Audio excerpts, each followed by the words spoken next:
ايه يا شوقي، الخروف بتاعنا جاهز ولا لا؟ جاهز ورهن الإشارة، بقاله سنة على السطح بنقلب فيه اليوم ده. طب ما حلو، يعني هتلاقيه واخد عليكم، مش هيعمل لنا قلق. واخد عليا بس ده انا خليته يتكلم دمياطي، ده بقى فرد من العيلة خلاص. طب ما تيجي نطلع نشيك عليه كده عم الحاج الاحول الجزار يجي. مفيش مشكلة، تعالى اعرفك على سيودة. صبح يا سيودة. صباح يا بالشو.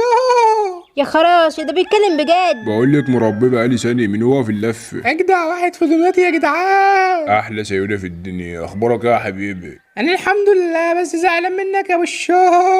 ده بيزعل كمان وعنده احاسيس ومشاعر. يا جدعان العيد بكره ولسه ما جبناش خروف العيد لحد دلوقتي. ايه الحق، ده طلع عبيط مش عارف ان هو صاحب الليل. بس يا سندس ما تجهزهوش، انا مش مفهمه الدنيا فيها ايه. في ايه يا جدعان؟ هتفهموني وانا الا ولا ايه؟ لا يا سيودة انت زي الفل، مش هتحس بأي حاجة خالص. مش هحس بايه بالظبط؟ وانا اخد حقنه ولا ايه؟ حقناه؟ مش بقولك بانه عبيط، انت اللي هتتذبح يا حليته، امال بنعلب فيك بقالنا سنه ليه؟ ليه بس كده يا جدعان؟ ده انا خروف طيب، ده انا كنت فاكركوا صحابي وكده. معلش يا سيودة انا بعزك بس الشغل شغل يا حبيبني. يا اسطى شوقي اسمعني بس، انا مش خروف، انا مكتوب في شهاده ميلادي ان انا حمار. بص يا شوقي، عايزك تشوف اللحمه كويس، والعظم هنعمل منه شوربه، والفروه سيبها اعمل لك منها تيشيرتات صوف. مش عايزين تاخدوا صوتي كمان تعملوا رنة محمول؟ هذا انت خروف حدق بقى وبتتزارب. بالراحة عليها يا سندس، هو بس مش مستوعب الصدمة، نفسك فيها سيودة قبل ما تموت. نفسي عيش. مش بقولك خروف حدق وعاوز تتذبح؟ خلاص يا ست سندس، انا عاوزك بس لما تاكلوا في لحمي تبقوا تحطوا عيش وملح من اللي كان ما بينا. خلاص بقى يا سيودة، ده انت عيل نكد ايه، ما تنشف ياض وتقول نفسك فيها قبل ما تموت. نفسي بس وانتوا بتذبحوني محدش يبص عليا، مش عاوزكم تشوفوني وانا في الحالة دي. لاني بحب اتفرج.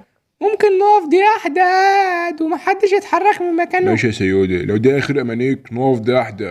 ما الحق يا شوقي، الخروف غفلنا ونط من على السطح. يا نهار ازرق، هنعمل ايه دلوقتي؟ نط وراه بسرعه على الاسطى الاحول جاي، وطالما جه يبقى لازم يذبح، ومش فارقه بقى يذبح ايه.